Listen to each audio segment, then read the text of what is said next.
Pronto, já está todo mundo liberado. Pode começar, tá? Então tá bom. Bom, Olá. Olá, pessoal, boa noite. É um prazer estar aqui de volta fazendo a mediação da palestra da nossa doutora Maria Cristina Garcia. Estou muito feliz de estar aqui e triste um pouquinho, porque é a primeira vez que participo após o falecimento do nosso querido presidente, doutor Décio Moreira, né? Mas, assim, a gente está até me emocionando, mas é que a gente sabe que ele era uma pessoa grandiosa e que um coração enorme, mas, assim, eu sei que ele está feliz onde ele estiver, pensando e querendo, assim, que a gente toque esse projeto com o nosso presidente, o doutor Cláudio Vieira. Então, se vocês puderem sempre participar, gente, pensando sempre que seria isso que o doutor Décio ia querer. Então, é isso que eu queria falar. Vou passar a palavra aqui para o nosso presidente da comissão, o doutor Cláudio Vieira. Doutor Cláudio Vieira, seja bem-vindo aí à palestra. Obrigado, doutora Lidiane. Eu já quero agradecer aqui a doutora Maria Cristina, nossa palestrante da noite, né? Com a doutora Lidiane nos dará conta do currículo daqui a pouco. Então, já agradeço em nome da diretoria da OAB Campinas, da Comissão de Direito e Família, doutor Daniel Blixten, a doutora Luciana Freitas, Ivan Castrezi e Paulo Braga, que ombreiam comigo aí a administração da OAB, que são pessoas maravilhosas, que se preocupam muito com o aperfeiçoamento da advocacia campineira, nos proporcionando, então, essa possibilidade de fazer essas palestras, esses cursos, que só vêm engrandecer a advocacia campineira. Eu quero, então, fazer as minhas homenagens, agradecer aqui às funcionárias da OAB Campinas, que sem elas não seria possível nós realizarmos essas palestras. Vou fazer em nome da Carol, que está presente, a Miriam e a Andressa. Agradecer aqui aos meus queridos colegas de pós-graduação que estudam comigo, em especial o Osmar Marcílio, que estava aqui, ó. Já teve aula na sexta o dia todo, sábado de manhã, que não é fácil, e está aqui pronto na segunda-feira já para assistir uma palestra. Que você precisa. Parabéns, Osmar, um abraço para você. Quero também agradecer aqui a doutora Bárbara Drich, que sempre está nos prestigiando as palestras. Eu sempre falo dela porque é uma pessoa importante na OAB Campinas.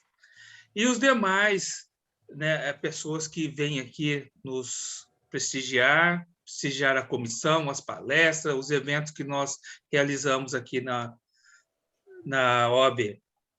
Não esqueçam de entrarem no chat, que daqui a pouco a Carol vai colocar aí o certificado, para vocês, quem precisar do certificado.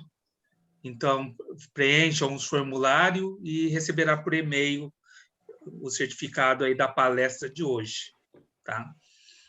Então, bem-vindos, obrigado, doutora Lidiane Serafim Melo, que é a secretária da comissão e mediadora da noite.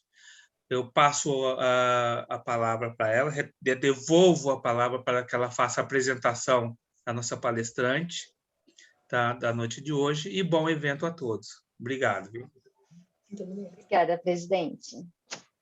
Bom, hoje, como palestrante, temos a doutora Maria Cristina Garcia, que é militante, na área de direito de família há muitos anos, há mais de 2 décadas, e ela trará um conteúdo muito, muito vasto para a gente em relação ao direito de família. Ela vai falar sobre o poder familiar, sobre a convivência familiar, sobre as espécies de guarda trazida pela nossa legislação e sobre o entendimento jurisprudencial atual aí para a gente.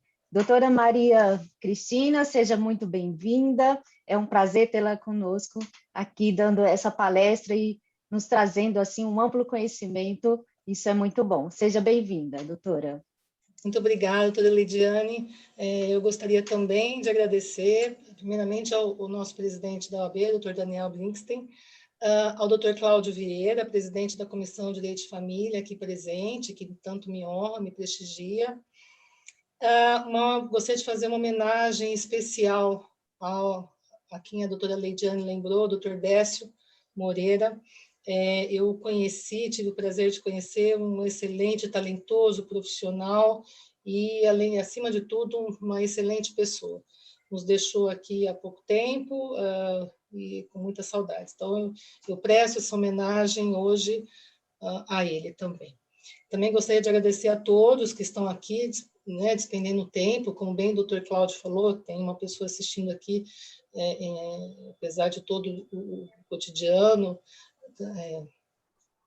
né, árduo, e me prestigiando também hoje. Então, eu gostaria de agradecer a todos também que estão aqui, gastando um pouco do seu tempo para ouvir o que eu tenho a dizer hoje. E espero, pelo menos, corresponder um pouco às expectativas.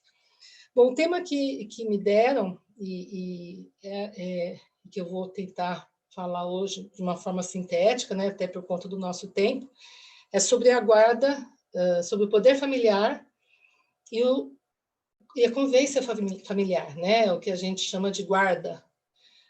Hoje, a terminologia mais usual é convivência familiar.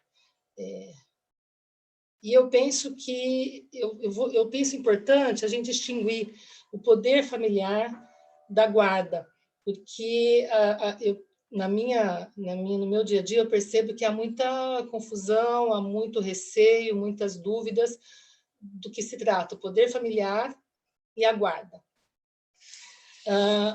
A jurista Maria Helena Diniz, ela define poder familiar como um conjunto de direitos e obrigações quanto à pessoa e bens do filho menor não emancipado, exercido em igualdade de condições por ambos os pais, para que possam desempenhar os encargos que a norma jurídica lhes impõe, tendo em vista o interesse e proteção do filho. Eu, no começo aqui da minha fala, eu vou ler alguns artigos, não sei se vai ficar um pouco cansativo, mas são importantes, artigos importantes para a gente começar a falar um pouco do tema de hoje. Então, somente nesse início eu vou ler alguns artigos para a gente depois dar continuidade. O artigo 1630 do Código Civil, ele estabelece: os filhos estão sujeitos ao poder familiar enquanto menores. E o 1632, a separação judicial, o divórcio e a dissolução da união estável não alteram as relações entre pais e filhos, senão quanto ao direito que os primeiros, os pais, cabem de ter em sua companhia os segundos, os filhos. Então, está claro e natural que, mais do que um poder dos pais, é um direito dos filhos de ter a convivência com os seus pais. E essa convivência, ela tem que ser feita de forma equilibrada, né? De forma harmoniosa e equilibrada, como a própria legislação estabelece, e que eu vou falar mais para frente. Como a nossa legislação brasileira estabelece o direito de poder familiar e guarda com relação aos filhos. A Constituição Federal, no artigo 226, ela prevê: a família, base da sociedade, tem especial proteção do Estado. E o parágrafo 4º, entende-se também como entidade familiar a comunidade formada por qualquer dos pais e seus descendentes, chamadas famílias monoparentais. E o artigo 227, é dever da família, da sociedade e do Estado assegurar à criança, ao adolescente e ao jovem, com absoluta prioridade, o direito à vida, saúde, alimentação, educação, lazer, profissionalização, cultura, dignidade, respeito, liberdade, convivência familiar e comunitária, além de colocá-los a salvo de toda forma de negligência, discriminação, exploração, violência, crueldade e opressão. Da mesma forma, o Estatuto da Criança e do Adolescente é uma das normas mais abrangentes com relação à proteção da criança e do adolescente. Inclusive, ela é reconhecida mundialmente. Ela também prevê o dever da família, da comunidade, da sociedade em geral e do poder público assegurar, com absoluta prioridade, a efetivação de todos esses direitos. Bom, como eu falei aqui, nós temos uma legislação muito ampla, muito vasta, com relação à proteção das crianças e dos adolescentes, mas em razão do tempo, para não ficar também cansativo, eu vou me ater a apenas alguns. Toda essa legislação ela é regida pelos direitos fundamentais da criança e do adolescente, baseados no princípio da proteção integral e do melhor interesse da criança e do adolescente. E essa proteção ela é inerente em razão da própria fragilidade e vulnerabilidade das crianças e dos adolescentes mediante a etapa da vida deles. Dessa forma, a obrigação é do Estado, é da sociedade e é principalmente dos pais proteger a sua integridade física, psicológica e financeira. Bom, hoje aqui a gente vai falar de guarda. Então, em razão disso, por óbvio, eu vou falar de separação e de regime, né, de guarda dessas crianças. Eu costumo dizer na minha prática, na advocacia, quando vem um pai ou uma mãe me procurar para um divórcio ou uma dissolução de união estável e que tem filhos menores, né, eu costumo dizer o seguinte: blindem os seus filhos, porque o divórcio em si, ele não traz traumas, porque verdade não trazem traumas. O que traz traumas e o que pode trazer sequelas, pode trazer traumas aos filhos, são eles presenciarem desavenças dos pais. Algumas sequelas, inclusive, às vezes, podem ser até irreversíveis. Então, a própria legislação, ela põe o direito da criança acima do direito e do dever dos pais. Por que eu comecei com toda essa legislação? Porque a nossa legislação, ela prevalece o direito e o interesse do menor. O menor é o sujeito do direito. Não são os pais que têm o direito de convivência. Eles têm, óbvio, mas eles têm o dever. Os filhos é que têm direito a uma convivência sadia, física e psíquica com seus pais. Cabe a responsabilidade quanto ao sustento, guarda, educação dos filhos menores enquanto estiverem sob o seu pátrio poder, que é até atingir a maioridade. Nós sabemos também que, mesmo após atingir a maioridade, há o dever de sustento quando o filho ele ainda está ou cursando nível superior e para isso há uma dependência econômica. Então, mesmo atingindo a maioridade, é dever de sustento dos pais também para esses filhos que permanecem estudando até completar o ensino superior.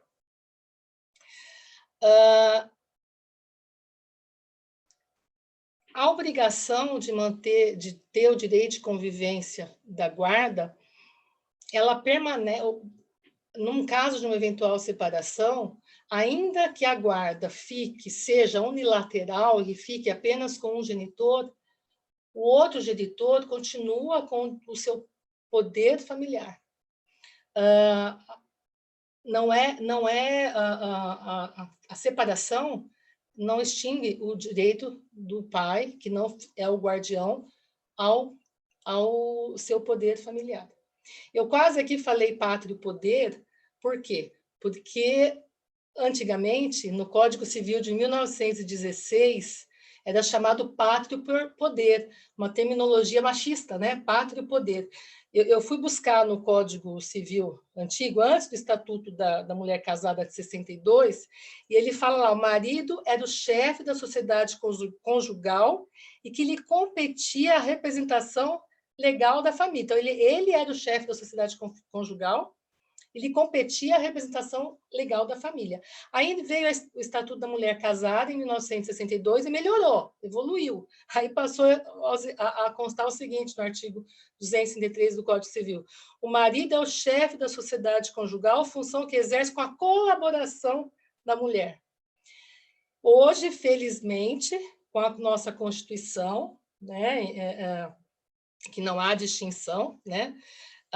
O poder familiar compete aos dois, ao pai e à mãe. E a separação, ela não traduz em alteração do poder familiar.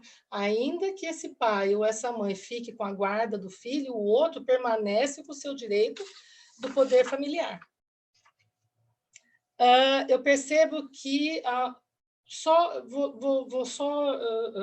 que é o poder familiar de uma forma simples? É o direito que esse pai tem de dirimir e decidir, ter decisões estruturais desse filho. Por exemplo, educação, religiosidade, saúde. Mesmo esse pai, a fiscalização e a manutenção dessa educação desse filho, mesmo que esse pai não tenha a guarda, ele tem o dever de fiscalizar a educação do filho. Eu percebo que, na minha experiência também, há um grande receio dos clientes, no sentido de, se eu conceder a guarda, eu vou perder o meu poder familiar. Não, não vai perder o poder familiar. O próprio Código Civil, ele é expresso, ele tem os artigos 1579, 1582, 1632 e 1636, que fala que é direito do genitor ter o seu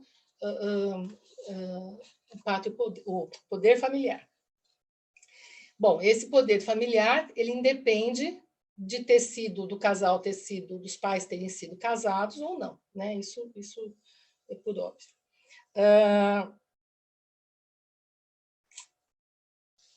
O parágrafo único também do artigo 1589 do Código Civil prevê o direito também de visitas dos avós. No caso das visitas dos avós, às vezes há situações em que um avô ou a avó pode ter a guarda do seu neto. Não necessariamente quem tem a guarda tem o poder familiar. Os pais têm o poder familiar e têm a guarda. Agora, não necessariamente a avó não tem o poder familiar, mas o avô pode ter a guarda. Ou seja, mesmo na guarda, repetindo, mesmo na guarda unilateral, o pai que não é o guardião, ele tem o dever e o direito de fazer valer também as suas decisões conjuntas com seu ex-cônjuge, com relação à educação, à escola, religiosidade, crianças, adolescentes, saídas noturnas, decisões de saídas de crianças e adolescentes, essas decisões mais importantes. Há uma outra confusão também, às vezes, com o que eu percebo no meu cotidiano aqui no escritório, da responsabilidade. Se o genitor que ficou com essa guarda unilateral, ele tem a responsabilidade de um eventual dano do filho a terceiro ser somente desse genitor. Não. A responsabilidade é solidária. Então, no caso de eventual dano do seu filho a um terceiro, ainda que esse filho, o dano aconteça no momento que está na guarda com o genitor, ambos são solidários perante terceiro. Bom, eu estou falando aqui bastante de guarda unilateral, né? Mas acho que muita gente quer ouvir sobre a guarda compartilhada, né? Que é um tema bastante controvertido e até hoje um pouco obscuro ainda. Na nossa legislação, nós temos dois tipos de guarda: a guarda unilateral e a guarda compartilhada. A guarda unilateral, eu acho que eu falei bastante, é quando um genitor ele é nomeado guardião e se estabelece visitas para o outro genitor, e esse outro genitor continua com o poder familiar e continua com o direito de decisões e manutenção e fiscalização da educação desse filho. Agora, e a guarda compartilhada? Bom, a guarda compartilhada ela surgiu em 2008, após um trabalho aí de alguns pais que não estavam satisfeitos, uma associação de pais não satisfeitos com a forma que estava sendo o judiciário, a legislação e os costumes, né, da época. Então, veio a lei em 2008. Só que essa lei, a Lei 11.698 de 2008, só que essa lei, ela não foi muito clara. Então, o que aconteceu? Como era uma lei nova, uma nova forma, um regime de convivência, um novo regime de convivência, não surtiu muito efeito no início, alguns juízes não concediam, e não era muito clara. Era uma opção a guarda compartilhada, mais ou menos isso. Aí precisou ser feita uma outra lei da guarda, sobre guarda compartilhada, essa em 2014, que é a Lei 13.058 de 2014, essa chamada lei também como Lei da Igualdade Parental. Porque além dela tornar obrigatória, ainda é controvertida essa questão de obrigatoriedade, mas há até uma recomendação se não me engano, do CNJ, pedindo para os tribunais aplicarem essa guarda, né, compartilhada. Eu acho que já está pacífico que é a regra, né, a guarda compartilhada, mas ela estabelece tempo de convívio dos pais com os filhos. Aí a doutrina trouxe uma denominação para essas duas leis. Então, a lei de 2008, chamada guarda compartilhada jurídica, e a lei de 2014, guarda compartilhada física, porque ela estabelece o tempo. E não é verdade, porque essa não é a intenção de se estabelecer. Houve uma confusão de estabelecer divisão igualitária para os filhos, porque a guarda, na verdade, a guarda compartilhada, ela é as decisões tomadas, são decisões tomadas em conjunto. Então, qual escola vai colocar essas decisões do dia a dia. Então, a guarda compartilhada é o compartilhamento das responsabilidades do dia a dia desses filhos, e não necessariamente uma divisão matemática de tempo a cada um. Isso, houve uma confusão da guarda compartilhada com a guarda alternada, que não tem previsão na nossa legislação que seria guarda alternada. Por exemplo, o filho fica uma semana com o pai e uma semana com a mãe, ou 15 dias, ou um mês. E nesse tempo que o filho está com aquele genitor, o outro não tem autoridade parental. Então, aquele filho fica só, depois vai para o outro. Aí, até eles usam um termo chamado mochila, filho mochila, mochileiro, porque fica transitando entre duas residências. Mas há jurisprudências que, ainda que as partes, os pais, optem por essa forma, se a família estiver adaptada e está sendo bom para o filho, ela não é proibida, mas não é estabelecida essa forma de guarda unilateral. Tem o Ministério Público, a maioria das vezes não aceita, e o mesmo juiz não homologa, mas não há proibição para esse tipo de guarda. Mas a nossa legislação estabelece guarda compartilhada e guarda unilateral. Essa guarda alternada não há previsão na nossa legislação. Há até uma outra guarda, também que eles chamam de guarda nidal, porque vem de origem ninho. É uma outra espécie de guarda. Então, permanece a casa da família, que era da família, né? De convivência familiar do pai, mãe, filhos, e os pais se revezam, os filhos não saem dessa casa e os pais se revezam nessa casa. E cada um tem a sua casa. Então, são 3 casas, né? O que também traz mais custo. Essa também não tem previsão legal, mas existe essa aplicação.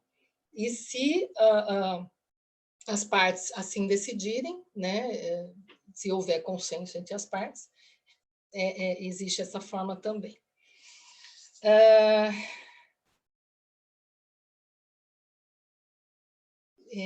Eu estou aqui só vendo o que eu não quero deixar de falar para vocês. Outra questão polêmica, a questão da fixação da moradia. Essa lei de 2014, ela não fala que tem que ser fixada uma moradia, né? O que ela fala? O artigo 3º, aliás, o parágrafo 3º do artigo 1583 do Código Civil, ele fala: na guarda compartilhada, a cidade considerada base de moradia dos filhos será aquela que melhor atender os interesses dos filhos. Então, ela fala da cidade, não fala da casa. Aí há uma grande também, uma outra crítica, né, de alguns doutrinadores, dizendo que, por quê? Porque hoje em dia, qual é a tendência do judiciário? Estabelece a guarda compartilhada, elege um lar de referência, né, para o filho e regulamenta a visitação. E as responsabilidades são decididas em conjunto. Há uma crítica, né? E eu não estou falando que eu tenho essa crítica, eu não tenho. Estou trazendo, né, para a gente pensar, porque é uma coisa para todos pensarmos, né? Há uma crítica que fixar uma casa só como moradia é retroagir a guarda unilateral, porque é como se fosse uma guarda unilateral com elastecimento ao direito de visitas. Então, por um lado, há essa crítica, por um outro lado, há a crítica da estabilidade psicológica do filho. É bom para uma criança ficar transitando entre duas casas, não ter uma casa física, ter uma casa física, ou ter duas casas, né? Ter dois lares de referência, como fica isso psicologicamente para a criança. O Ministério Público geralmente ele opta por não aceitar quando as partes elegem dessa forma, geralmente ele é contra, mas há também decisões que, muitas delas, que tem sempre que prevalecer o interesse do menor e o interesse da família. Eu passei já por decisões, vi várias decisões, inclusive de uma que a mãe teve que acompanhar o pai, um diplomata, para o exterior, e pediu a guarda no lateral. O pai não aceitou, também queria a guarda, queria que os filhos ficassem no Brasil. E o que o juiz decidiu e foi mantido, foi na Justiça do Distrito Federal e mantido pelo tribunal? Uma guarda compartilhada com alternância de tempo. Então, 2 anos esses filhos ficam no Brasil, ou vice-versa, 2 anos no exterior. Então, houve também uma outra decisão que o juiz,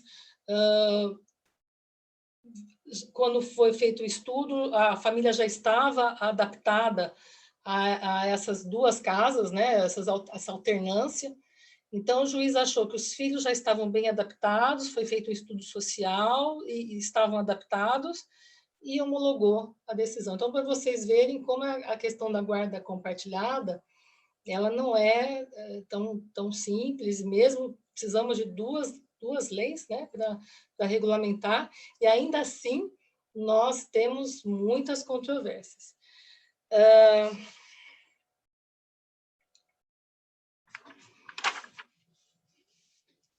A questão também, uma outra questão que os pais têm que ficarem muito atentos com essa fixação de moradia, porque a lei fala que considera-se alienação parental ilícito civil mudar domicílio para local distante, sem justificativa, visando a dificuldade de convivência da criança e ou adolescente com outro genitor ou familiares. Então, essa é uma questão que os pais também têm que respeitar, né? O que foi decidido no regime de convivência. Eu penso o seguinte, que não há nada pior do que a gente ter que levar para o judiciário questões tão íntimas e privadas que é uma relação familiar, uma relação sagrada de pais com filhos. E ter que levar isso para o Estado, para o juiz, para um terceiro, levar questões tão delicadas. Então, o melhor dos mundos seria não ter que levar. Mas hoje tem uma recomendação 25/2006 do Conselho Nacional de Justiça, para que, se esse casal não chegar a um consenso, né, e precisar socorrer do judiciário, essa recomendação, eu vou mais no final da minha fala, tem uma decisão recente do STJ, que a regra é a guarda compartilhada. Ela só não é estabelecida pelo juiz se uma das partes não quiser, né, a guarda compartilhada, quiser unilateral, ou se colocar em risco a integridade física ou psíquica do filho, se houver o caso de uma suspensão ou perda do poder familiar, que são situações mais graves, né, e mais sérias. Agora eu vou ler o artigo do Código Civil que estabelece sobre a guarda. Eu vou ler o artigo porque ele em si é muito claro. Então, ele fala, o artigo 1584 do Código Civil, a guarda unilateral ou compartilhada poderá ser requerida por consenso pelo pai e pela mãe, ou por qualquer deles em ação autônoma de separação, de divórcio, de dissolução de união estável ou em medida cautelar. Né? Aquelas ações que podem estar com uma ação autônoma de regime de convivência. Decretada pelo juiz em atenção às necessidades específicas do filho ou em razão da distribuição de tempo necessário ao convívio deste com o pai e com a mãe. Na audiência de conciliação, o juiz informará ao pai e à mãe o significado, ou seja, o juiz ele é obrigado a dar oitiva das partes para expor o significado da guarda compartilhada, a sua importância, a similitude de deveres e direitos atribuídos aos genitores e as sanções pelos descumprimentos dessas cláusulas. Mais à frente eu vou falar sobre isso também, é outro tema sério. Quando não houver acordo entre mãe e o pai quanto à guarda do filho, encontrando ambos os genitores aptos a exercer o poder familiar, será aplicada a guarda compartilhada, salvo se um dos genitores declarar ao magistrado que não deseja a guarda do menor. Para estabelecer as atribuições do pai e da mãe e os períodos de convivência sob guarda compartilhada, o juiz de ofício ou a requerimento do Ministério Público poderá basear-se em orientação técnico-profissional ou de equipe interdisciplinar que deverá visar a divisão equilibrada do tempo com o pai ou com a mãe. Essa equipe ela é formada por assistentes sociais, psicólogos, às vezes psiquiatra, e o juiz ele não é adstrito a esse estudo, né? Ele não é obrigado a decidir de acordo com esse laudo, com esse estudo, mas, na maior parte das vezes, o estudo é acatado. Bom, outra questão também que traz muito problema na nossa legislação, que é a forma que o juiz vai arbitrar essa guarda compartilhada. Tá, o juiz fala, bom, define uma residência lar de referência da mãe e do pai, o pai vai buscar a mãe e tal, e estabelece mais ou menos um regime de convivência. Mas no dia a dia, isso não é fácil. E quando há um casal que está no começo, no início de separação, com muita ainda beligerância, muito ranço, né? Como tem um filho adolescente, eles costumam falar ranço, muito ranço. É difícil isso, né? Ter um diálogo, uma coisa para poder organizar a rotina.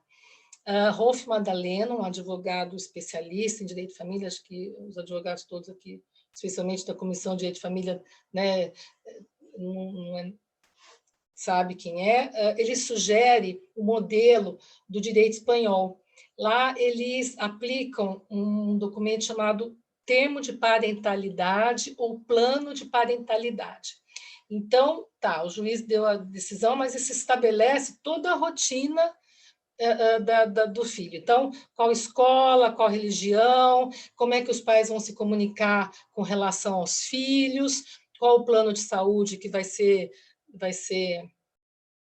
utilizado, até alimentação, vestuário, coloca tudo no papel para evitar um conflito. Eu penso que isso é uma boa medida, especialmente para esses casais que às vezes é muito bonito a gente falar guarda compartilhada, é muito bonito todo o interesse. A nossa legislação ela é baseada no afeto, né? E quando que numa legislação a gente falava em afeto, e isso tudo é importantíssimo, mas às vezes no dia a dia o casal esquece e há muita, então eu penso muita animosidade. Então eu penso que é uma boa ideia, talvez seja interessante. Ele também sugere uma outra coisa aí, eu não sei, mas ele sugere também ter uma conta conjunta do depósito dos valores dos filhos essa conta, para não ter problema com relação à eventual prestação de contas e nada disso. Então, essas são questões que ele trouxe, e são pessoas de renome na área do direito de família, né? E penso que são boas ideias e que a gente, né, nós aqui podemos ajudar a divulgar, né? Talvez seja um caminho, né? Bom, eu também, eu acho que eu nem precisava falar, mas por certo que o pai ou a mãe socioafetivo também tem direito a essa guarda compartilhada com o pai biológico. Então, eles partilham o direito à convivência familiar, que são aqueles, a multiparentalidade, né? Então, o pai socioafetivo, com o registro, ele também tem direito à guarda compartilhada. Há casos também até de avós, padrastos, madrastas, que têm um liame, um vínculo muito forte com o filho. Também há decisões que concedem o direito à visita ou à guarda, né? Desde que não prejudique o genitor ou a mãe ou o pai, né?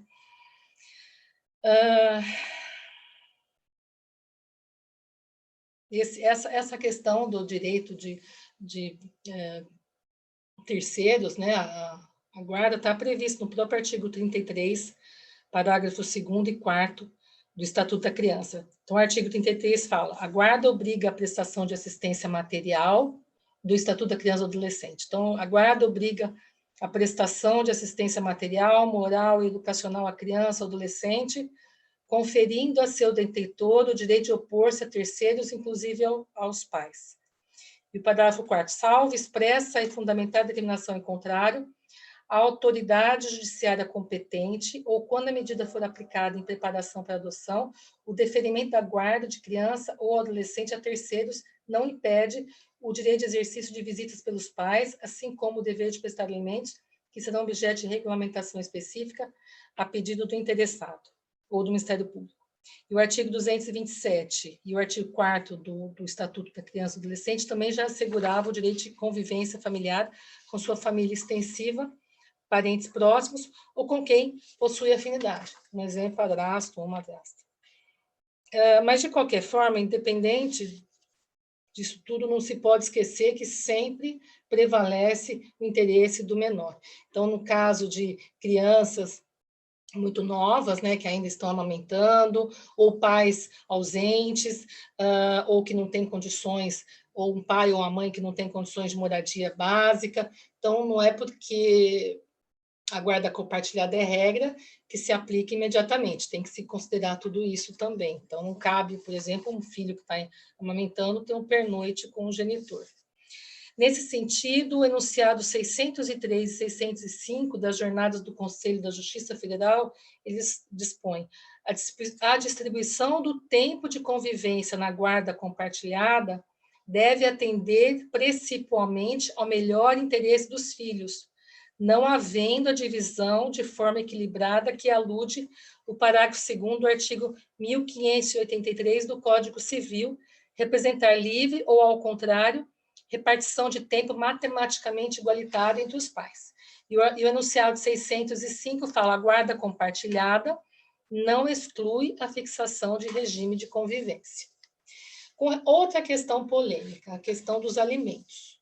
Então, a ideia é muito comum, né, as pessoas acharem assim: a guarda compartilhada não tem direito a alimentos. É um engano, porque o que acontece? A guarda compartilhada não exime, não isenta a responsabilidade de obrigação de alimentos. Aliás, tem pais que pedem, ou mães que pedem guarda compartilhada já pensando nisso, né? Lê do engano. Então, o que se fixa geralmente? Que as despesas diárias, né, de cada filho, quando estiver com cada genitor, são próprias. E as despesas fixas, como educação, plano de saúde, alimentação, elas assim são fixadas em pensão alimentícia, e considerando aquele binômio possibilidade, necessidade. Aqui os advogados sabem o que eu estou falando, mas quem não é da área do direito, eu vou explicar. É a possibilidade do pai ou da mãe pagar os alimentos e a necessidade, quantidade da necessidade de recursos que esse filho vai precisar. É óbvio, o genitor que tem mais recursos tem que pagar mais. Então, o juiz fixa alimentos, sim, a pensão alimentícia na guarda compartilhada, porque é a primeira coisa que as pessoas pensam, né? É muito comum isso. A competência para ajuizar... Bom, só antes disso, que a guarda compartilhada ela pode ser requerida, como eu já li no próprio artigo, né? Através de divórcio, dissolução de união estável, exclusiva, impedido de estabelecimento de regime de convivência ou em tutela provisória ou de urgência. E a competência dessas ações é da vara de família. A guarda em que a competência é da vara da infância e juventude é aquela guarda quando há risco à integridade física ou psiquiátrica ou psicológica da criança. Aí a vara aí nós estamos falando no poder, na perda do poder familiar, na extinção ou na suspensão do poder familiar, né?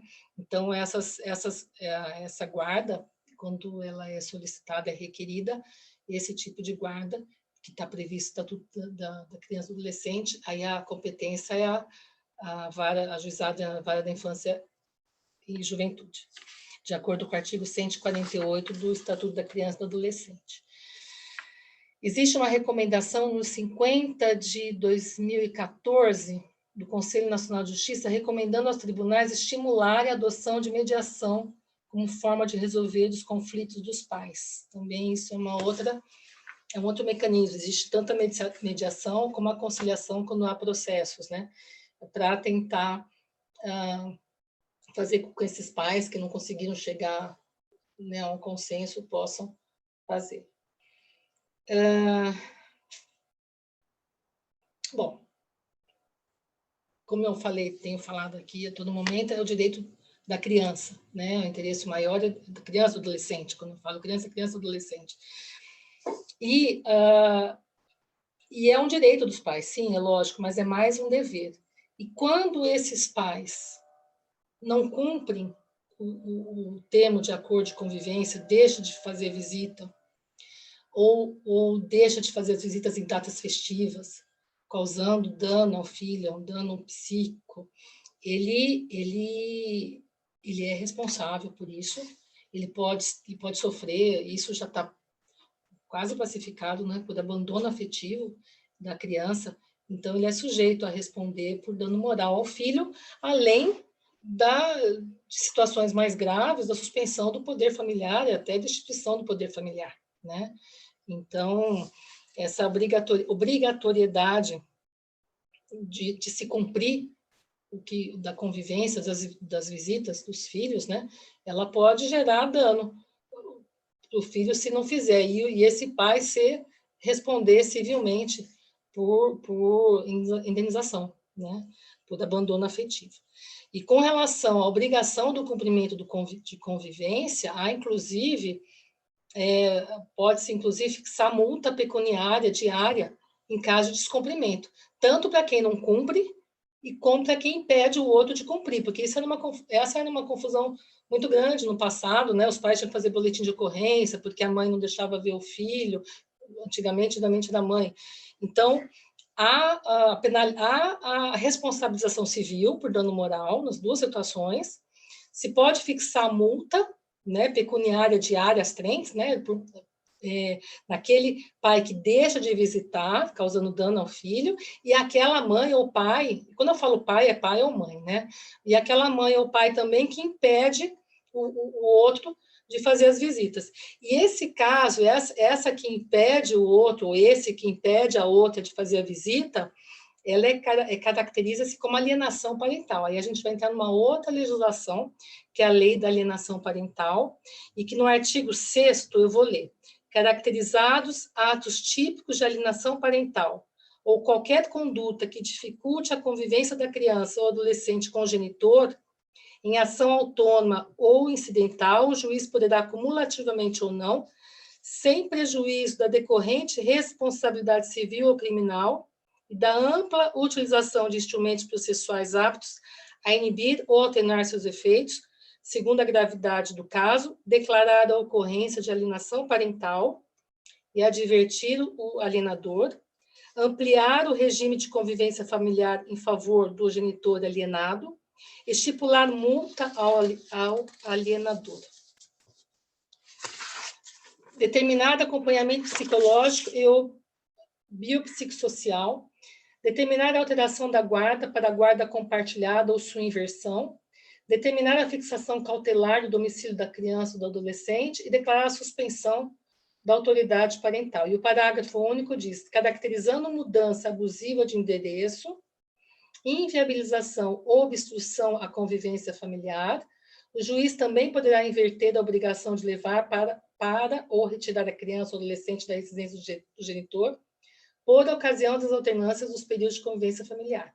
E o artigo 7º, a atribuição ou alteração da guarda dar-se-á por preferência ao genitor que viabiliza a efetiva convivência da criança ou adolescente com outro genitor, nas hipóteses em que seja inviável a guarda compartilhada. Então, podem ser considerados atos abusivos e motivo até para a reversão de guarda ou supressão ou suspensão de visitas, qualquer atitude dos pais tendentes a causar dano ao outro genitor e, por consequência, pior, né, ao filho. Houve certa controvérsia no passado também com relação a essa falta de visitas, falta de afeto, né, do pai com o filho, né? Quando eu falo pai, mãe, filho, pai com filha, mãe com filho, essa falta de amor, a falta de visita, esse abandono afetivo, né? Então, existia no início, no passado, quando essas ações de dano moral por abandono afetivo, né, que às vezes o filho propunha essas ações, existiam decisões julgando improcedente, sob o motivo de que não há como se obrigar a amar, né? Mas eu acho que não é questão mais do direito do pai, se ele tem direito ou não a amar. É o direito do filho não ser rejeitado. É o dano do filho. Não é o dano do pai, ou se ele tem o direito de não querer ter o direito de amar. Não é o filho que não pode ser rejeitado, né? Então, e hoje parece que a jurisprudência é bem favorável a esse tipo de pedido.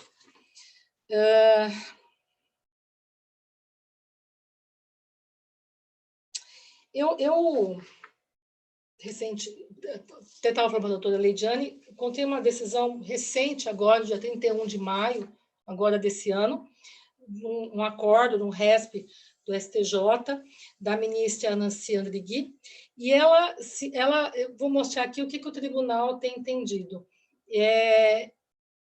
E foi uma decisão unânime. Ela era relatora. Agora, dia 31 de maio. Que se houver interesse na guarda compartilhada por um dos ascendentes, será esse o sistema eleito. A guarda compartilhada não se confunde com guarda alternada e não demanda custódia física conjunta, tampouco tempo de convívio igualitário. A modalidade de guarda comporta fórmulas mais diversas para sua implementação concreta, especialmente para o regime de convivência ou de visitas a serem fixadas pelo juiz ou por acordo entre as partes em atenção às circunstâncias fáticas de cada família. É admissível guarda compartilhada na hipótese em que os genitores residem em cidades, estados ou até mesmo países diferentes, especialmente diante do avanço tecnológico. Então, para vocês verem como essas questões são delicadas, são muito específicas e... Bom, eu não gostaria de encerrar, já vou caminhando para o final, e eu não gostaria de encerrar a minha fala falando em dano moral, alienação parental, a multa por descumprimento de regime de convivência.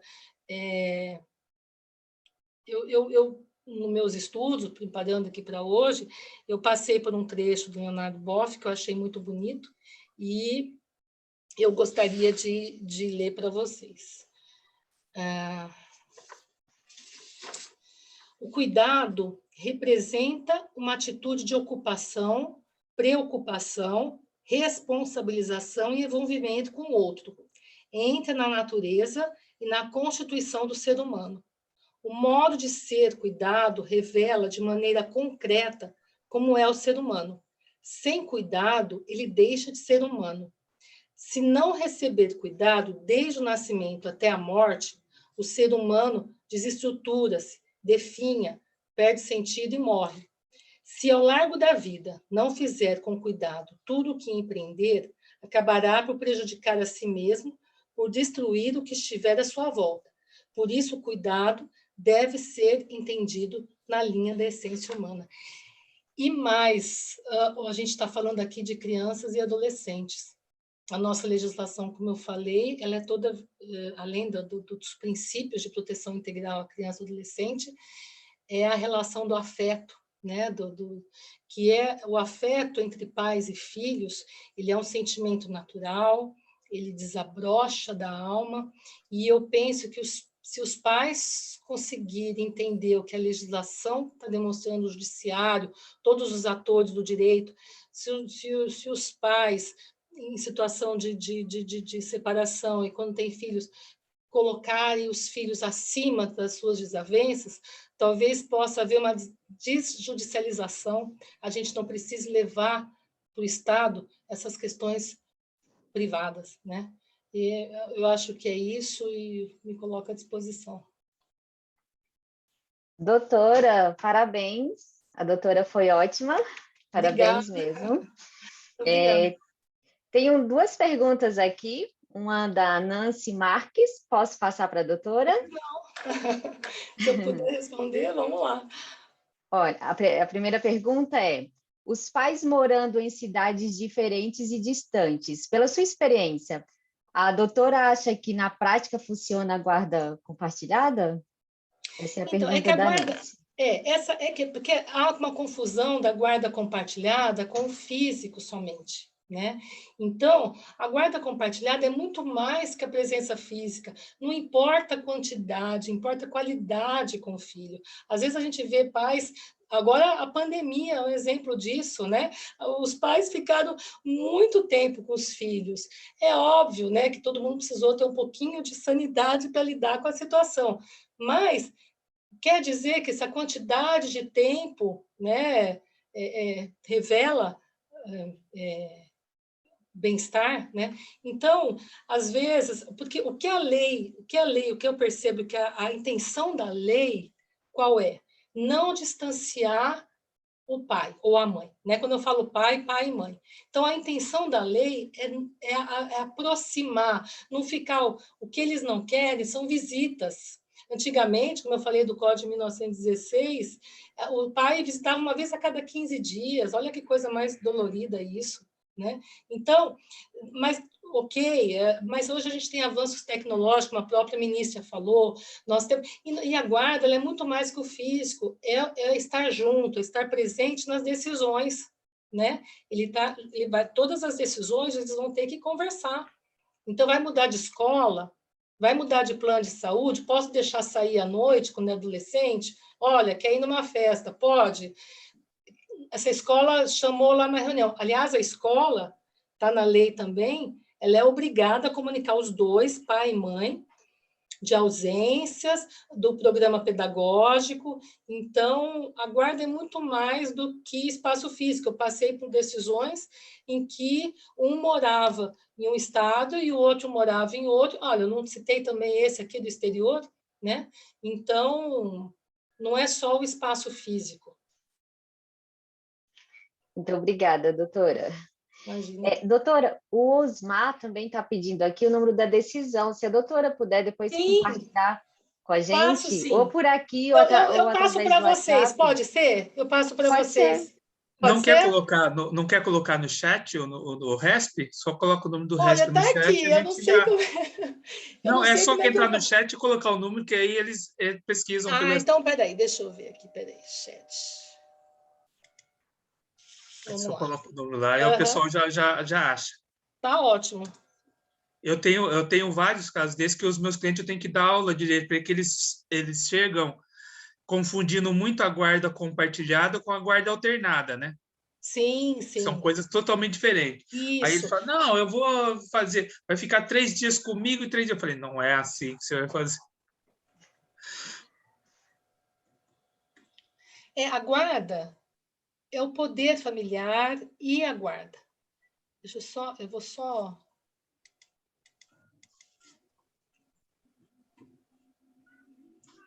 Acho que deu aí, né? Isso. Se não encontrarem, me Eu fala sim. que eu mando. Imagina, não Que tem. ótimo. Doutora, parabéns. A doutora foi ótima. A gente agradece muito aqui em nome da comissão a participação da doutora. Eu vou passar para o nosso presidente Cláudio, para ele poder. Eu que agradeço.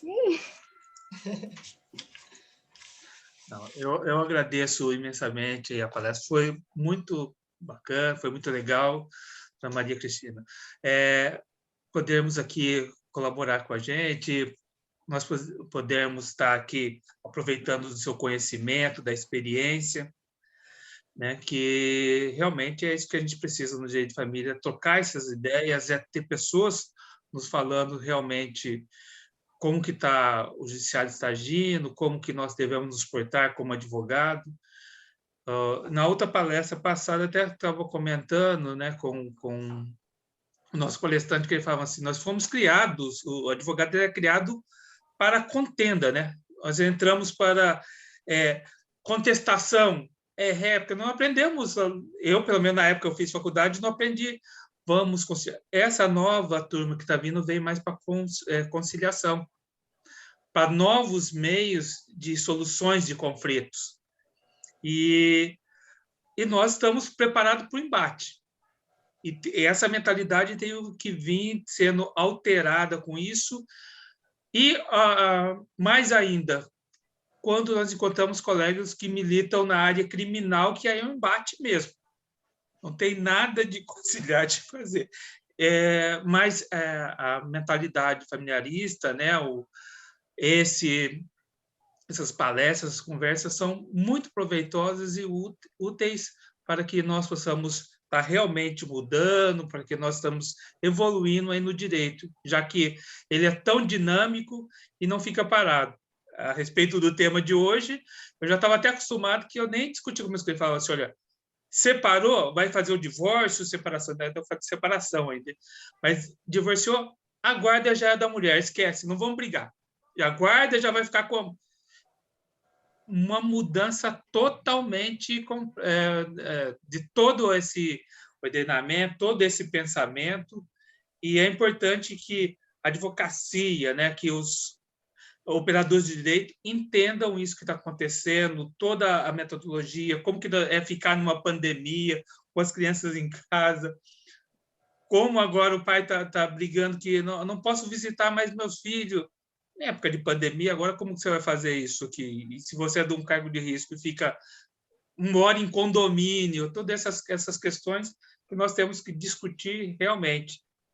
O próprio professor, né, você citou O Rolf Madaleno. o Rolf Madaleno, ele também nos deu uma palestra, e ele realmente falou isso bem no início da pandemia. Ele falou exatamente o que a doutora veio falar. Então, eu agradeço imensamente. Acho que foi proveitoso realmente. O direito de família, ele evolui, como todo o direito, né? Evolui com a sociedade, né? E, em especial, o direito de família. Hoje a gente vê as famílias multiparentais, eudomista, família... e todas têm que ser protegidas, né? A questão da própria paternidade socioafetiva. Então, a gente tem que evoluir com a sociedade. O direito tem, né? E evolui com a sociedade. E coisa que servia para uns anos atrás, hoje já não serve mais. Nós temos que acompanhar. Exatamente. Obrigado. Então é isso. Obrigado, boa noite a todos. Obrigada pela participação, obrigada aí ao nosso presidente pela explanação e muito obrigada, doutora Maria Cristina, tá bom? Boa noite a todos, pessoal. Eu que agradeço a oportunidade e a presença de todos. Muito obrigada. Obrigada, tchau, tchau. Muito obrigada.